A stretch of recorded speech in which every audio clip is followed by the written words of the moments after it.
বনমন্ত্ৰীৰ নিৰ্দেশকো গুৰুত্ব নিদিয়ে ধুবুৰীৰ বন বিষয়াই শিলবালিৰ মাফিয়াৰে বন বিষয়াৰ গোপন মিতিৰালি চাপটগ্ৰাম ৰেঞ্জাৰ ধুবুৰীৰ ডিএফৰ বিৰুদ্ধে অভিযোগ উত্থাপিত হৈছে।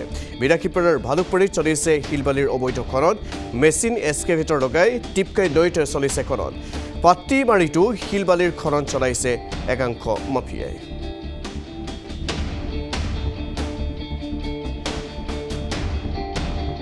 চৰকাৰৰ নতুনকৈ যি জব্দৰ পাইছে আমাৰ শ্ৰদ্ধাৰ সকলৰে জয়ন্ত মল্লভ ডাঙৰীয়া বন বিভাগত তেখেতে ইতিমধ্যে জিলাৰ ডিএফঅসকলক মাতি নি কঠোৰভাৱে যি নিৰ্দেশনা দিছিল, যি আমাৰ অবৈধভাৱে মহল খনন, আজি দেখিবলৈ পাইছোঁ ধুবুৰী জিলাৰ চাপটগ্ৰাম অঞ্চলত যি টিপকাই নদী আছে, এই টিপকাই নদীত চাওক আপোনালোকে দেখিবলৈ পাইছে যি অবৈধভাৱে খনন চলি আছে বালি আৰু শিলৰ।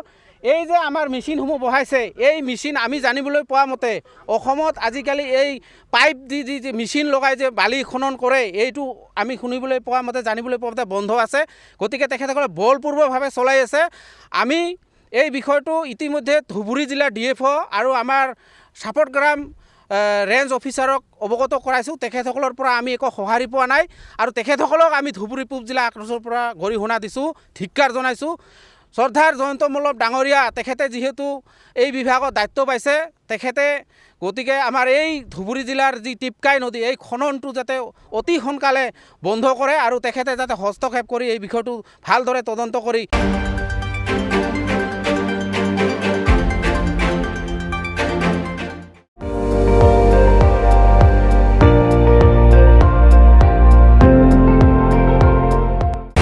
আপুনি চাই আছে ND24 সৰ্বশ্ৰেষ্ঠ নহয় সৰ্বোত্তমৰ দৌৰা।